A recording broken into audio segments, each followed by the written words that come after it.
Rema hari ini 1 Petrus 1 ayat 16. Sebab ada tertulis, kuduslah kamu sebab aku kudus.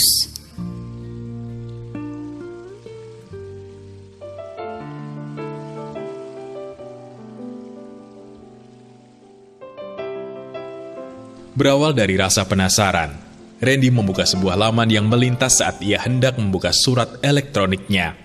Randy pun mulai menekan tombol enter untuk melihat laman-laman lainnya. Semenjak itu, ia menjadi lebih sering membuka dan melihat hal-hal yang tidak seharusnya dilihat. Kebiasaannya ini membuat pikirannya menjadi dipenuhi dengan hal-hal yang dilihat di layar gawainya. Bahkan ia menjadi sulit untuk berkonsentrasi saat bekerja, beribadah di gereja, juga saat tidur. Pikirannya penuh dengan gambaran-gambaran yang ia lihat setiap hari. Seperti itulah gambaran godaan dosa, yang semula hanya berniat coba-coba, kemudian menjadi terbiasa.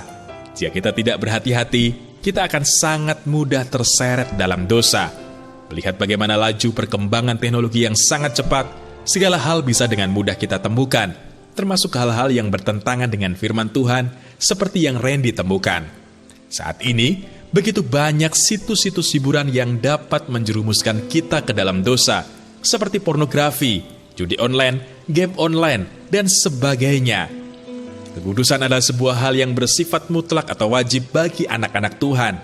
Jika saat ini kita semua memiliki kerinduan untuk menjadikan tahun 2021 sungguh-sungguh menjadi tahun saat Roh Kudus mendominasi dan bekerja kuat dalam hidup kita, maka kita perlu menyingkirkan semua yang tidak berkenan di hadapan Roh Kudus. Tubuh kita ini adalah bait Roh Kudus. Oleh karena itu, kita harus senantiasa menjaga hidup kita tetap kudus. Jangan sampai kita memakai hidup, hati, dan pikiran kita menjadi sarang kenajisan, sarang pornografi, kekecewaan, amarah, iri hati, cinta uang, dan sebagainya. Roh Kudus yang akan membantu dan menolong kita kalau kita sungguh-sungguh menyerahkan segenap hidup kita dalam kendalinya. Maka kita akan melihat bagaimana Roh Kudus akan memampukan kita untuk meninggalkan segala dosa dan perbuatan sia-sia yang sudah kita lakukan selama ini. Apakah Anda sudah hidup dalam kekudusan dan menyenangkan Roh Kudus? Jelaskan mengapa. Bagaimana selama ini Anda menjaga hidup Anda senantiasa dalam kekudusan?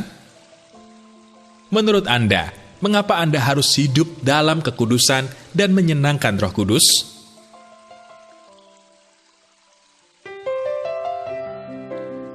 Tuhan Yesus, ampunilah setiap dosa dan pelanggaran yang pernah kami lakukan. Ajarilah kami agar dapat hidup dalam kekudusan, sehingga hidup kami senantiasa menyenangkan hati-Mu, karena kami menyadari bahwa hidup kami adalah milik-Mu. Kami rindu Engkau terus bekerja dalam hidup kami. Di dalam nama Tuhan Yesus, kami berdoa. Amin. Belajarlah untuk hidup dalam kekudusan dan menyenangkan Roh Kudus.